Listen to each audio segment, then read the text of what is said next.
Good morning. Surprising as it may seem, we are having difficulty getting past a certain hump. After all the years of prayer, study, meetings, podcasts, journals, and promises to ourselves, this time I'll do it right. We still wake in the night with that tired ache, that private sense that it isn't working, and worse, that we are failing God because we are not trying hard enough. Do you see that? We have more information than ever, more methods, and yet the heart confesses, I am weary. And then the shame creeps in, the secret resolve comes again. Try harder tomorrow. Grind a little more. Tighten the belt of the soul. Do you see that? Now let us be honest. We live in a culture that has elevated grind to a kind of sanctity. Discipline, optimization, brand, output. That is our liturgy. And it has its place in making a widget or catching a train, but it has quietly invaded the Holy of Holies. It whispers to you, I will become holy by effort. I will fix my interior by force. I will add one more technique, one more fast, one more hour, and surely then the door will open. That is the respected religion of our time, and most of us have been its worshippers without naming it. Do you see that? Here is the uncomfortable suggestion that will become a comfort. The very striving we call devotion may be the thing that keeps Christ unrealized. The personal will that sets out to storm heaven with ladders of effort is the same will that bars the door. The more intensely we try to reach God with personal power, the more we confess that personal power is the God we trust. Do you see that? I am not accusing, I am describing the hump. I have met it, and perhaps you have too. Now immediately, let me say what this is not. This is not permission to be lazy, not a plea for drift or passivity. No. It is the announcement of a different order of action, a different source, a different power. It is the movement from I will to be still. And that does not produce inactivity. It produces right activity proceeding from grace. The Master has told us, I can of mine own self do nothing. The Father within me, He doeth the works. That is not a platitude. It is a working law. When the personal sense yields, action does not cease. It is purified. Do you see that? Our purpose in this hour is simple and bold. To get past this hump. Not by pushing harder against it, not by adding a performance to our performances, but by seeing what striving really is. Faith in a separate self. And then installing, consciously, a non-striving vow that does not make you a passive spectator, but an available instrument. Frankly, I can't do it for you, nor can the writings or the recordings do it for you.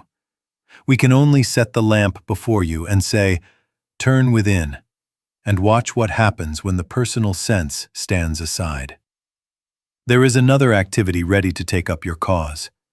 There is a yoke that is easy and a burden that is light. If your spiritual life has felt like grinding, today we begin the transition from the grind to grace. Do you see that? Let us be very precise now, because unless we see this in the clear light, we will go on varnishing the same idol with religious language. Striving, in spiritual terms, is not simply much effort.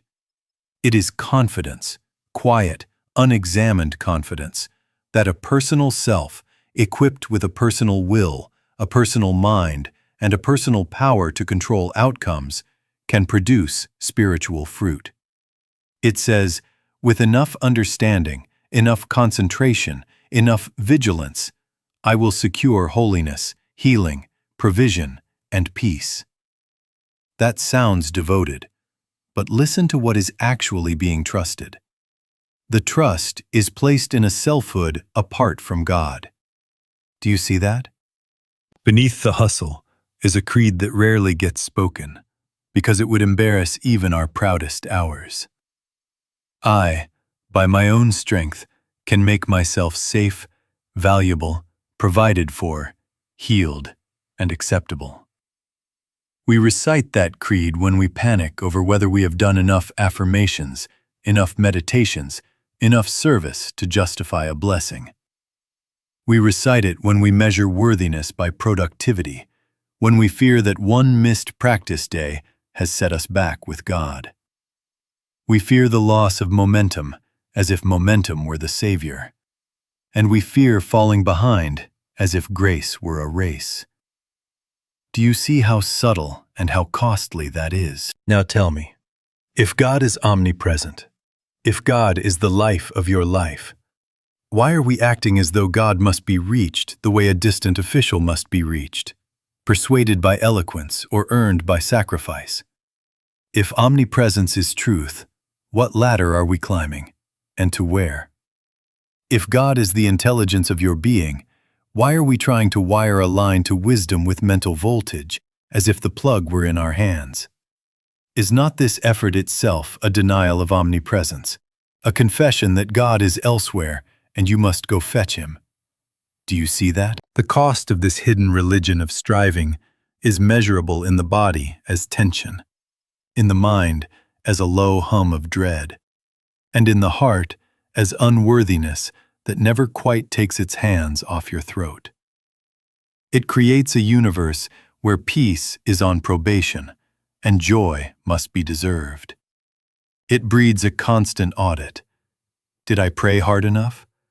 Did I hold the truth purely enough? Did I keep the right thoughts long enough?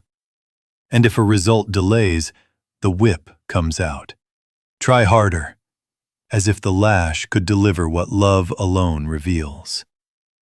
Do you see what we pay for this illusion? Here is the corrective that ends the audit. I can of mine own self do nothing. The Father within me, he doeth the works. Not a motto for the wall, but a fact to be realized in the bones. The Master was not posturing in humility. He was stating spiritual law. God is individual being. God is your being. God is my being. If that is so, then the very premise of personal authorship must be surrendered, not to become inert, but to cease obstructing the inner activity that is already prepared to act as wisdom, as supply, as healing, as right action.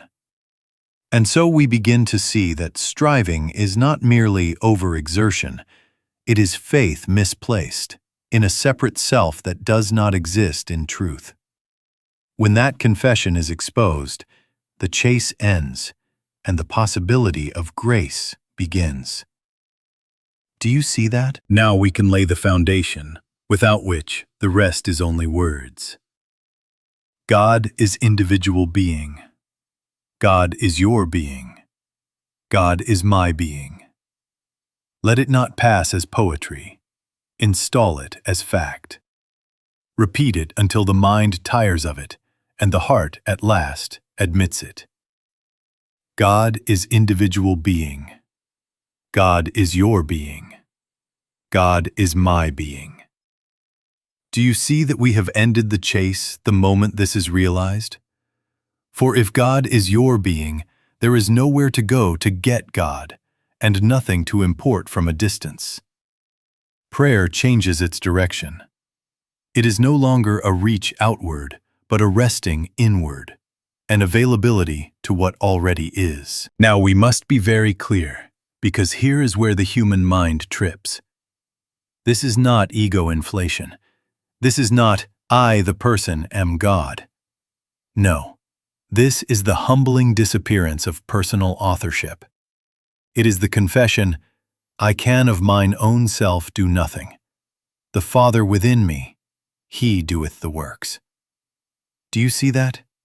Not two powers, God there and you here, vying for control.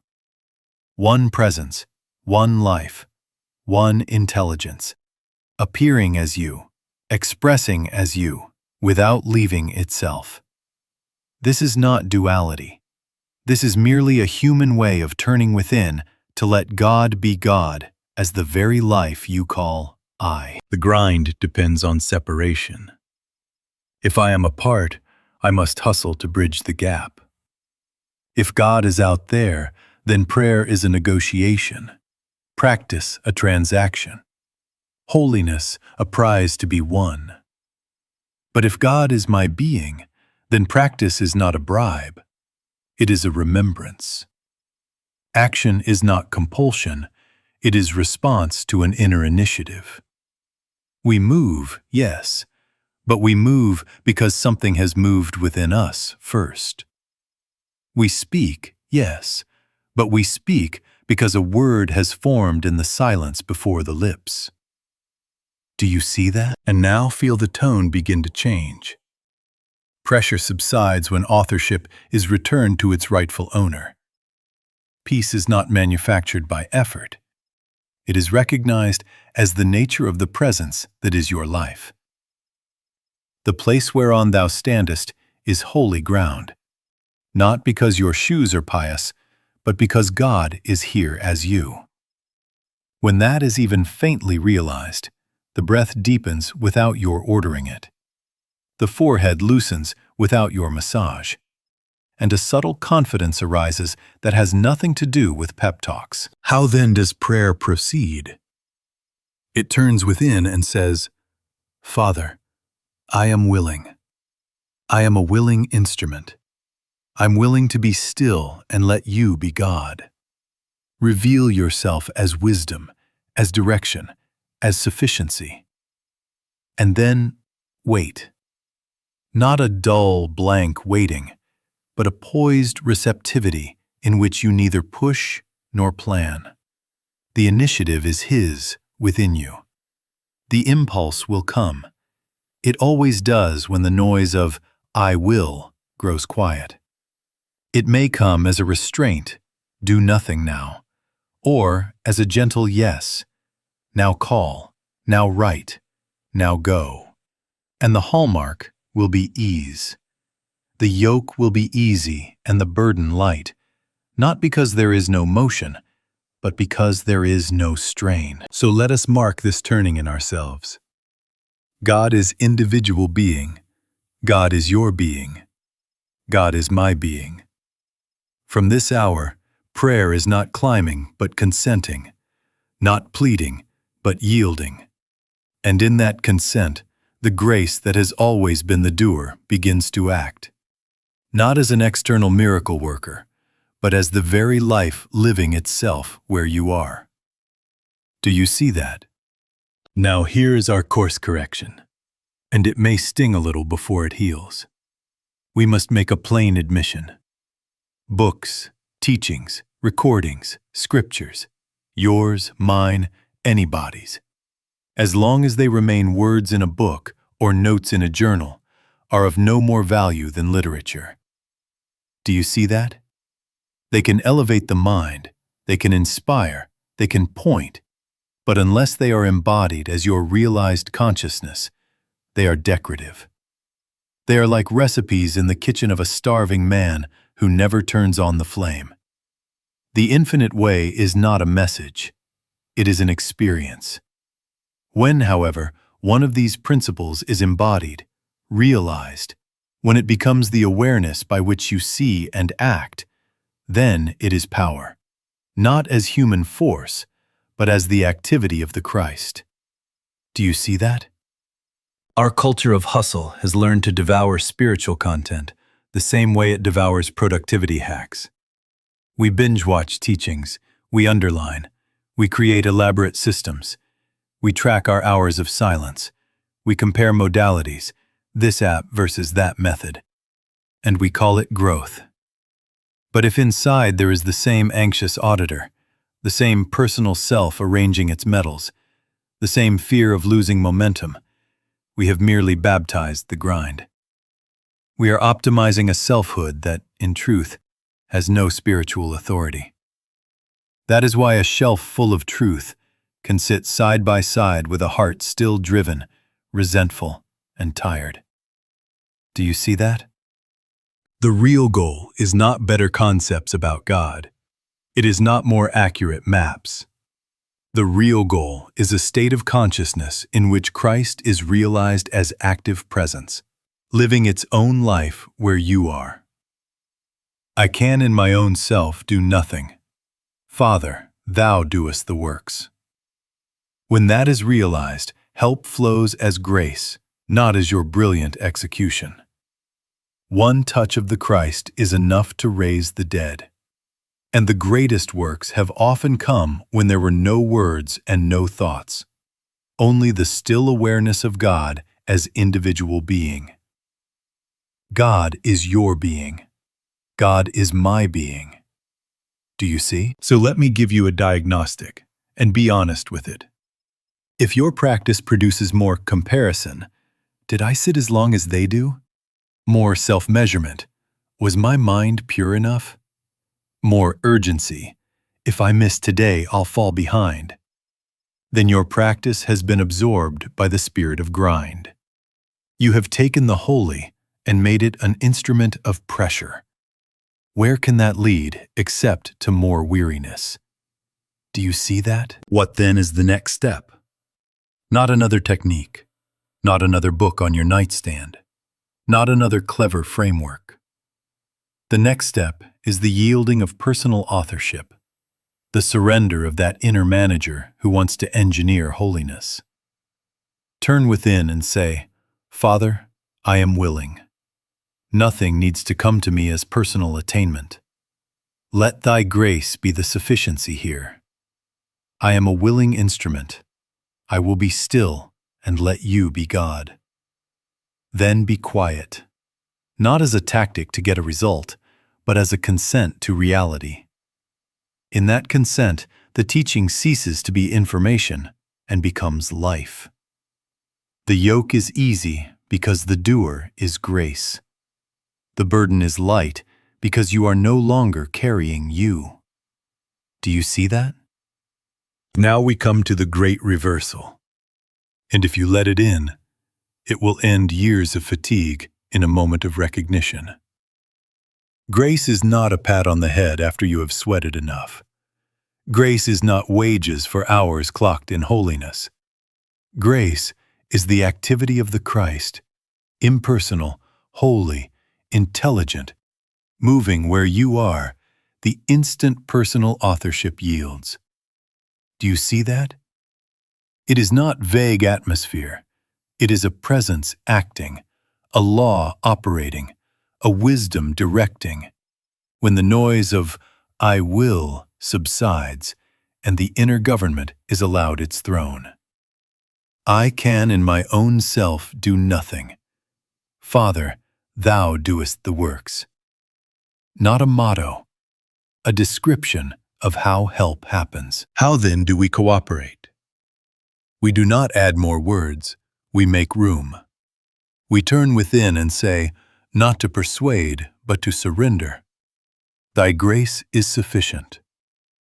Let thy grace be the sufficiency unto this situation, this individual, this condition. Then be still, not limp, not blank, poised. Father, I am a willing instrument. I'm willing to be still and let you be God. Do you follow that? The statement is not power. The consent is.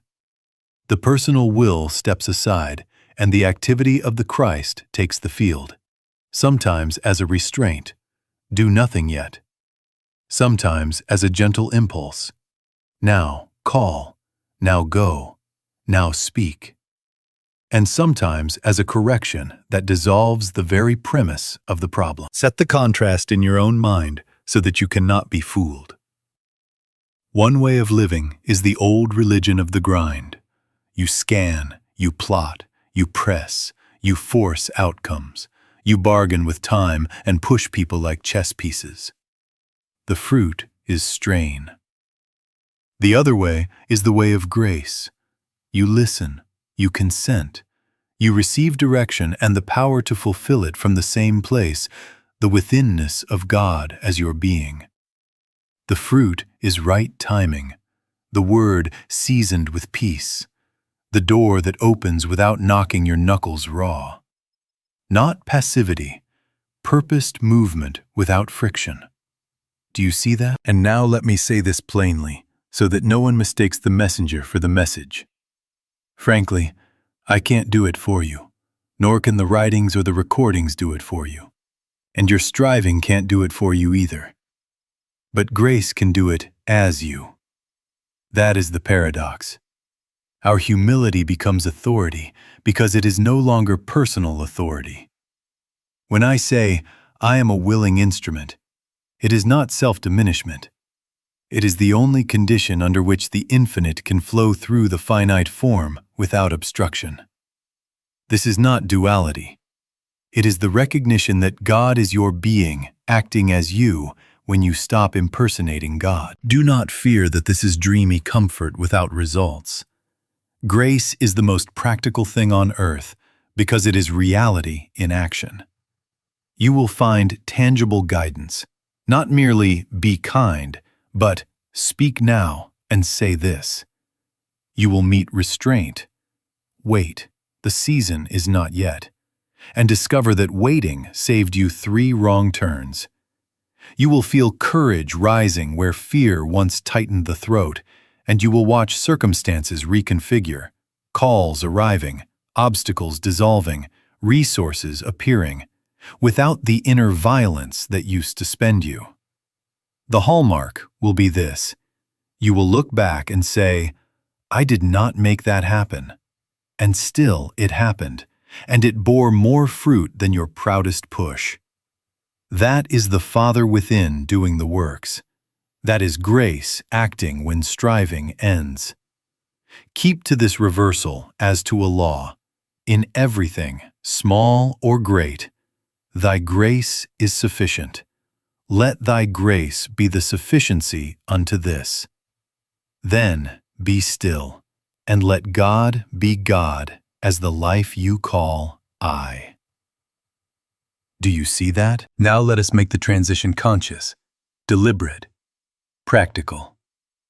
A vow, not a performance, but an interior stand, marks the shift from I will to be still. You first of all must realize and declare within yourself, quietly, sincerely, I am not seeking to get. I am willing to let. I am not manufacturing outcomes. I am consenting to grace. I am a willing instrument. Let the Father within do the works. Thy grace is the sufficiency here, unto this person, this task, this hour. Do you see that? This is not poetry. This is the turning of authorship. And immediately let me tell you what this is not, lest the human mind rush to abuse it. This is not irresponsibility. This is not denial of duties. Children must be fed, letters answered, accounts kept.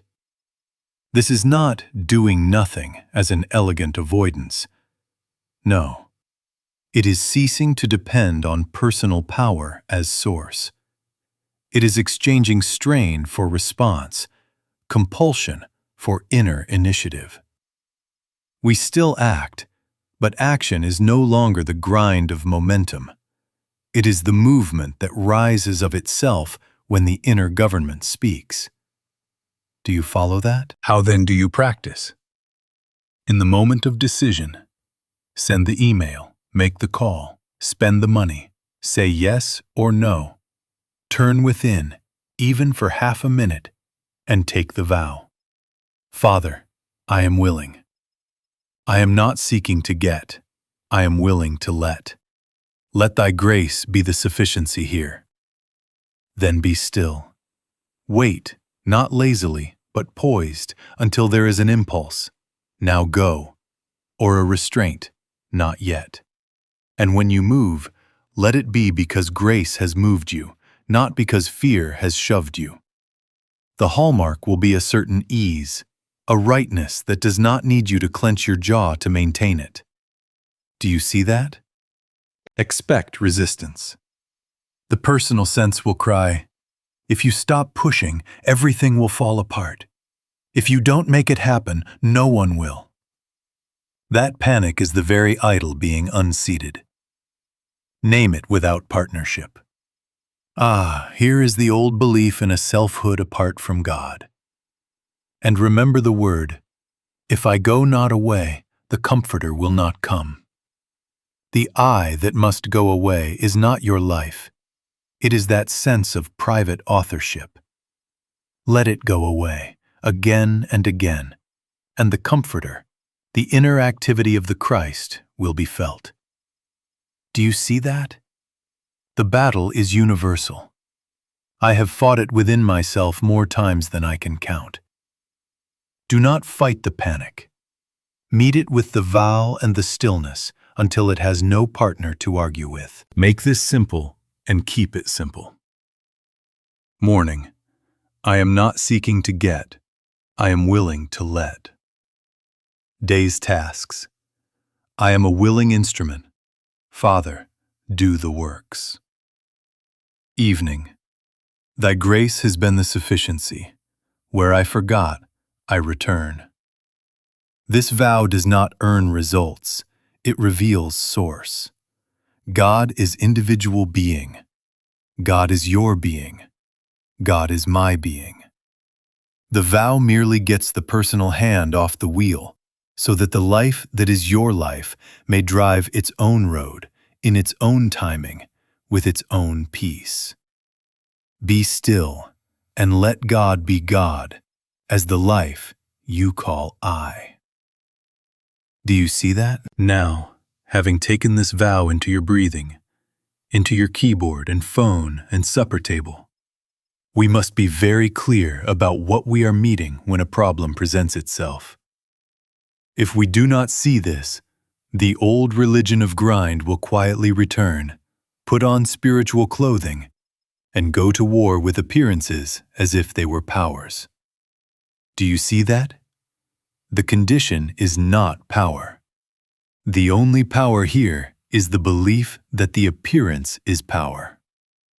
The problem is not the storm. It is granting the storm authority in your consciousness. Do you follow that? Supposing I present to you the statement, 2 times 2 are 5. You do not wrestle my arms. You do not shout at the chalkboard. You do not hire more security to subdue it. You meet the error where it lives, in thought, by realizing what is true. You do not compete with the false. You withdraw belief from it and let the truth stand of its own nature. Do you see that? Now translate this to lack, to fear, to illness, to rejection. These are suggestions, appearances, clamoring for certification. Grind's method is to certify them by fighting them as if they were powers, and then to push harder, more force, more control, more management, until you are in full competition with a shadow. Where are you going to meet these things? Not out there in the bank book, not on the scale, not in the other person's face. You must meet them within your own consciousness, where alone their seeming power was borrowed. The moment you try to meet them in a person, in a body, in a balance sheet, you have placed yourself in competition with appearances. And appearances, when fed by fear and personal will, grow teeth. Do you see that? Grace's method is different. First, withdraw power. Say within yourself, not as a platitude, but as an act of inner jurisdiction. This is an appearance, a belief, a suggestion. No law, no power. God is individual being. God is my being. Nothing can happen to me except what happens to God. I can, of mine own self, do nothing. Father, thou doest the works. Let thy grace be the sufficiency unto this believed condition. Then be still. Not strategizing, not constructing mental weapons, simply refusing partnership with the appearance and consenting to the activity of the Christ to reveal what is true and what, if anything, to do next. Now watch this in daily life. Money. The bank book may shout shortage. If you fight the numbers as a power, you tighten and gamble. Instead, turn within. Here is the belief that supply is outside. Withdraw power. Father, is there an impulse? Yes or no? Wait or move? Health. A symptom knocks. If you wrestle the body like an enemy, you certify it. Instead, meet the belief. There is no law of disease over God being. And be still until the restraint or the directive arises. Relationships. The sharp word comes. Grind manages, manipulates, punishes. Grace pauses. Here is the belief in two powers. Withdraws assent, and then perhaps speaks a single clean word, or chooses silence. Vocation. Opportunity flares or fades. The old fear lunges to push or cling. Grace turns within. Father, is this for us right now? And moves only on the inner yes. The arena is always the same. Your own consciousness. The temptation is always the same. To revert to personal power and to wrestle shadows. Freedom appears the instant you stop granting conditions status as powers and meet the underlying belief in the only place it ever lived, within, where grace, not grind, does the works. Do you see that? Now let us take the everyday test case that exposes whether we are in grind or grace. Money. Listen to the inner liturgy we have learned to pray without noticing. Can I afford this? What if I fall behind? What if the market turns? What if the clients dry up? And we call it responsibility, prudence, stewardship. But feel the undertone. It is fear wearing a necktie. Grind bows before figures and forecasts as before a god, and then names the bow wisdom. Do you see that? I am not mocking budgets. Budgets can inform you. But I am unveiling worship. The worry itself is the altar. Now set this straight where it belongs. The bank book can report, but it cannot ordain. It is a witness, not a source. The account may tell you a number today, but it does not tell you reality. The interior presence tells you reality. God is individual being. God is your being. God is my being. If that is so, then supply, timing, restraint, and opportunity are not out there waiting to smile on you. They are disclosed from within when authorship is returned to the Father. Provision is not produced by anxious management. It is revealed through interior guidance. Do you see that? So here's your script, and use it until it becomes breath. When the question arises, purchase, investment, gift, hire, expansion, turn within even for 30 seconds and say, Father, is this for us right now? Then be still. Not forcing a yes, not dreading a no, simply poised. The answer will come as one of three: yes, no, or not yet. And the hallmark of the answer will be peace. A yes arrives with the quiet sense, of course, and the energy to fulfill it without strain. A no arrives with relief, not fear, as if a door you were about to force has been gently closed for your good. A not yet arrives with patience that does not gnaw itself. Do you see how different this is from pressure buying or pressure saving? Immediately, let us cut off the old misuses. This is not recklessness. This is not magical entitlement. God is my Father, so I can charge everything is not grace. It is grind ego in spiritual costume, demanding outcomes and baptizing appetite. Nor is this a metaphysical excuse to avoid paying debts, avoiding the mail, avoiding the honest look at your affairs. No, we still open the bills, we still read the statements, we still keep accounts, but we refuse to worship them. We refuse to let them speak as law. We let them inform our listening, and nothing more. I can in my own self do nothing. Father, thou doest the works. Do you see? Train yourself to recognize signatures. Personal will comes with tightness in the chest, rushing in the head, the urgency that says, if you don't act now, you'll miss it, you'll lose, you'll fall behind. Grace carries its own sufficiency. Even when it directs a bold move, it does not shove you. It accompanies you. In grace, the phone call returns itself. The right buyer appears as if the road rose to meet you. The unexpected discount, the delayed bill, the perfect timing. None of these are proofs to collect as trophies, but signs that the Father within is doing the works. And when restraint is given, your no has as much joy as any yes, because the same presence that provides also protects. Make money your practice ground for the non-striving vow. Before you spend, before you save, before you give, turn within. Father, is this for us right now? Let thy grace be the sufficiency here. Then obey the peace. In that obedience, you will discover an order that no spreadsheet can engineer. Doors opening, waste closing, work aligning, and most of all, fear dismissed from its false throne. God is individual being.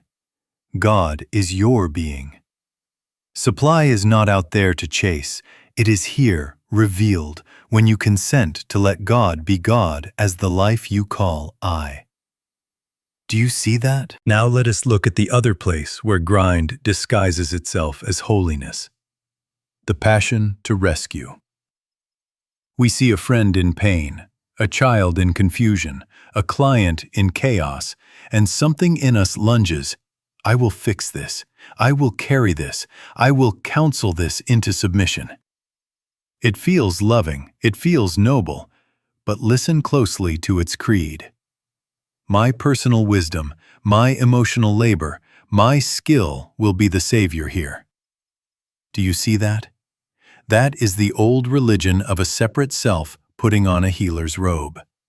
It is strain by another name, and its fruits are predictable. Burnout in you and bondage in them. Set the boundary of instrumentality at the doorway of every help. You first of all must realize, declare within yourself, I can in my own self do nothing. The Father within me, He doeth the works. Help is not my understanding. Help is the activity of the Christ moving through. God is individual being. God is your being. God is my being. And God is the being of the one asking. Do you see that? This is not duality.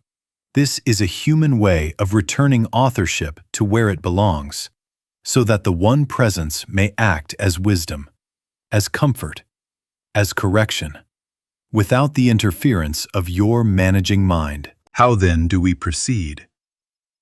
Do not start with advice. Start with God. Let us go to God together, not as performance, quietly, really. Turn within there, in their presence or on the phone, and say, Father, thy grace be the sufficiency unto this individual, unto this situation, unto this appearing condition. I am a willing instrument. I will be still and let you be God. Then be still. The greatest help has often come when there were no words and no thoughts, only the felt activity of the Christ. And if a word forms, let it be His within you. One clean sentence, perhaps, or a pause, or even a boundary. Not now. Do you see that? Now the ethics. A man or a woman sins when they leave another in the belief that they need the man or the woman. If I go not away, the Comforter will not come to you. If what I do leaves you more dependent on me, I have stolen your holiness. This message must set you free into God, not tie you to a teacher, a channel, a system, a calendar of sessions. Tear up any arrangement that keeps you from discovering God is my being, for that is theft, however kindly it smiles. This protects both. You are spared exhaustion because you are not the source. The other is spared idolatry because their line is not routed through your personality. When someone calls at midnight, you do not grind, you turn within. Father, is there an impulse? If there is silence, your no is love, because it honors the Christ in them and guards the instrument you are. If there is a yes, it will carry its own sufficiency, and you will not feel emptied, only used rightly. So make this your script until it is breath. Let thy grace be the sufficiency unto this individual. I am a willing instrument. I can of mine own self do nothing. Then wait, and only then speak or act. The sign that you kept to grace will be this: the gratitude, if any, will rise Godward, not personward. The result will feel effortless, and the bond will be to the inner presence, not to you. True help is not personal saviorhood. It is Christ as helper through you, while the other discovers the same Christ as their own being. Do you see that? Now we must give this a spine in the day, so that it doesn't remain inspiration, but becomes breathing. A simple regimen, 3 to 5 minutes, several times a day. Stop, withdraw from the surface of doing, and do nothing but turn within. Not to get anything, not to collect a result, but to return authorship. Do you see that? Set a few gentle pauses into your day, morning, midday, late afternoon, evening, and at the thresholds of action before calls, emails, purchases, conversations. These are micro-sabbaths, brief returns to the center where grace is the doer. What do you do in those minutes? Very little. Close your eyes if you can. If not, close the inner door. Then say, not as incantation, but as orientation, be still. Thy grace is sufficient. Father, thou doest the works. I am a willing instrument. Let the words clear the desk of the mind and then fall away. Sit in consent. No arguing, no fixing, no bargaining. Be still and let God be God where you are. Do you follow that? What should you expect? At first, noise. The to-do list will pound on the door. The body will fidget. The mind will measure. This is not deep enough. This is a waste of time. You should be getting ahead. That is the old altar calling for worship. Do not wrestle it. Simply return. Thy grace is sufficient. Father, thou doest the works. Stay 3 to 5 minutes, even if the sea stays choppy. Later, and sometimes suddenly, there comes a felt quieting, as warmth, as release behind the sternum, as a small lightness, as a clear yes or not yet, as a certainty that needs no argument. Sometimes there is only a clean neutrality. That is good. The point is not fireworks. It is yielded authorship. Do you see that? Guard yourself here, because grind will try to hire your practice. Do not measure, do not keep score. Do not rank today's stillness against yesterday's. This is not good meditation or bad meditation. That language is the old religion of performance returning in monk's clothing. The only measure is whether you have turned over the reins. I can of mine own self do nothing. Father, thou doest the works.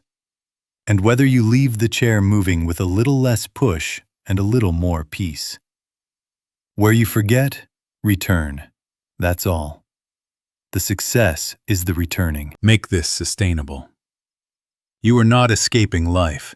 You are learning to live from the inside out, so that life is served, not fled. Wash the dishes from within. Send the proposal from within. Walk into the meeting from within. These intervals rinse the nervous system of compulsion and teach the muscles of the soul to move by inner initiative. You will notice you say fewer words and they travel farther. You will notice right timing freeing you from rush and from stall. Action becomes clean and unforced because its energy and its instruction arise from the same place, the withinness of God as your being. Keep it simple. A few minutes, many times. The vow as breath. Be still. Thy grace is sufficient. Father, is there an impulse? Yes, no, or not yet. Then obey the peace. These small returns retrain consciousness from striving to grace until right action is no longer a project, but the natural fruit of presence. Do you see that? On the other side of this hump, there is nothing spectacular to show off, and yet everything is different. The inside argument quiets. You do not pace in thought, rehearsing 5 speeches for 1 phone call. Decisions cease to be frantic rescues and begin to appear as clear steps in a path you did not have to draw. You find yourself arriving on time without rushing, because time seems to have cooperated with you. There is a quiet authority that carries you, not an ego pushing. You speak fewer words, and they find their mark. You say no without guilt, and yes without grasping. It is not passivity, it is rightness acting without friction. You will look back and smile. I did not make that happen, yet it unfolded with precision. Do you see that? Now let us be very honest, so that no one is condemned. The world belief in grind is not only in you, it is in the atmosphere, in the newspapers and the meetings, in the family lore, in the collective nervous system. Even after you have tasted grace, the suggestions will return. The urgency, the self-importance, the tightness that says, make it happen or lose it. The battle must be met again and again until this new center becomes your native way. Do not despair at relapse. The measure of progress is not harder striving, but quicker returning. How swiftly you notice, I wandered, and come home. Do you see that? So here is the recovery protocol, and keep it very simple. The moment you catch yourself grinding, jaw set, breath short, mind bargaining, stop. Even in the hallway, even between sentences, stop. Admit the truth without drama. Father, I have been trusting personal power. I return the authorship to you. I can of mine own self do nothing. Thou doest the works. Let thy grace be the sufficiency unto this task, this person, this condition. Then be still. 30 seconds, a minute, 2. Wait for the inner government. If an impulse rises, call now, send it, hold, obey the peace of it. If nothing comes, do nothing from pressure. Do you follow that? This is not duality. It is simply the human way of turning within to the fact that God is your being and acts as you when you stop impersonating God. You will notice how merciful this way is. You are not scolded, you are recalled. The more often you return, the shorter the storm, the gentler the correction, the steadier the day. The ground underfoot becomes familiar. Of course, turn within, consent, move when moved. This becomes so simple that even children practice it. And we must become as children, not because we are childish, but because this is not a complex method. It is a return to being. A few words, a quiet heart, a willingness to wait, a clean yes or no. That is all. Keep the imprint before you until it is breath. God is individual being. God is your being. God is my being. And therefore, grace is not coming to you. It is coming through you. Do you see that? In that recognition, you cross over, not once, but as a way of life, again and again, quicker and kinder each time, until the grind no longer hires your hands and the Christ is free to do the works as the life you call I.